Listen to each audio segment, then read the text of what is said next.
My name is Margaret Hale. I am 70 years old, and I have been married to the same man for 43 years. His name is Daniel. If you met Daniel, you would probably like him immediately. He is steady, responsible, the kind of man who fixes broken shelves before you even notice they're loose, the kind of man who never forgot to pay a bill, never missed a day of work without reason, never gave the neighbors anything to gossip about. For most of my life, I told people I was lucky to have such a dependable husband. And I was. But there is a difference between being grateful and being fulfilled. It took me decades to understand that difference. When Daniel and I first married, we used to talk for hours. We were young and broke and full of plans. We would sit on the kitchen floor of our tiny apartment, eating takeout because we couldn't afford furniture yet. And we would talk about everything, the places we would travel, the kind of parents we wanted to be, the dreams we carried quietly inside us. Daniel used to ask me questions back then, real questions. What scares you the most? If money didn't matter, what would you do? He would listen carefully, like my answers were important, like I was important. Somewhere along the way, that changed. It didn't happen in one dramatic moment. There was no betrayal, no explosion, just time, responsibilities, children, promotions, mortgages. Life became busy, and busy became normal. Daniel worked longer hours as the years passed. He said he was doing it for us, and I believed him. I still believe him. He would come home tired, loosen his tie, kiss my forehead, and ask, "How was your day?" before turning on the television. At first, I would answer honestly.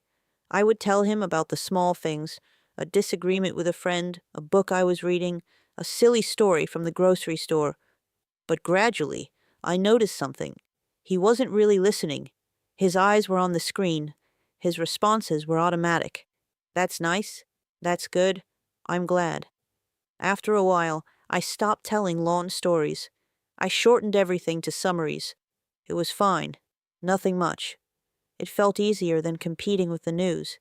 There were little invitations I kept offering over the years. Let's take a weekend trip somewhere. Maybe we could join that cooking class downtown. Do you remember how we used to dance in the living room? We should do that again. Daniel always had reasons. Work was stressful. Money was tight. He was tired. Maybe next month. Maybe next year. After retirement. I told myself he was practical, that I was the dreamy one, that someone had to be sensible. But what I really wanted was not the trip or the class, or even the dancing. I wanted him to want those things with me. I wanted to feel chosen in those small moments. I wanted him to look at me and say, "Yes, that sounds wonderful. Let's do it." Instead, I learned to do many things alone.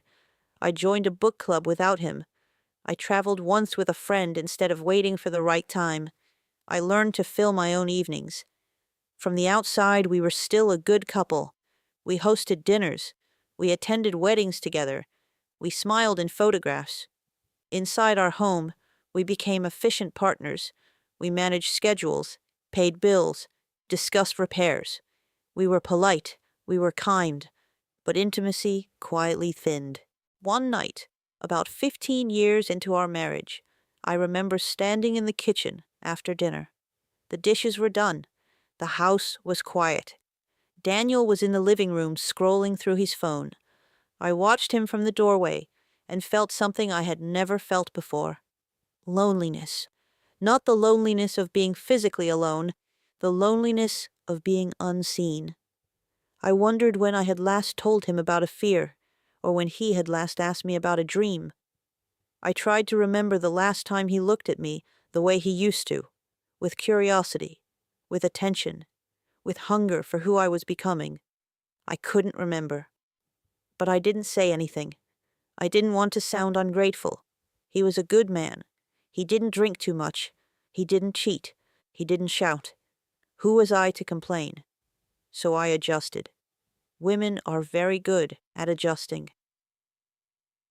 Years passed. Our children grew up and left. The house became quieter. I secretly hoped that with the busyness gone, Daniel and I would rediscover each other, that we would sit across from each other at breakfast and talk the way we used to. Instead, the silence grew heavier. Retirement came, and suddenly Daniel was home all the time. I thought this was our second chance. I suggested we travel. I brought up a trip to Italy I had always dreamed of taking. My grandmother had been from a small village near Florence, and I had imagined walking those streets for as long as I could remember. Daniel looked at the cost and shook his head. "It's not practical," he said. "Maybe something closer. Maybe later." Later. That word began to ache. One evening, I gathered my courage and asked him gently, "Are you happy?" He seemed surprised. "Of course I am. We have a good life." I nodded. "But are you happy with me?" He frowned, confused. "Margaret, why are you asking these questions? Nothing's wrong." That was the problem. Nothing was wrong, but something was missing. I realized then that Daniel measured a successful marriage by the absence of disaster. No infidelity, no screaming fights, no abandonment. To him, that meant we were fine. To me, fine felt like slow starvation. I started keeping a journal around that time, not because I planned to leave him, I never did, but because I needed somewhere to put the words I wasn't saying out loud. In those pages, I admitted things I couldn't say at the dinner table. I wrote about feeling invisible when he chose his phone over my stories. I wrote about wishing he would ask me questions again. I wrote about how much I still loved him and how painful it was to love someone who seemed satisfied with the surface of things. I never stopped loving Daniel. That's the complicated part. Love didn't disappear. It just became quieter, heavier. There were moments when the old Daniel flashed back, when he laughed so hard at something I said that he wiped tears from his eyes, when he fixed the garden fence without me asking, when he reached for my hand absent-mindedly in the car.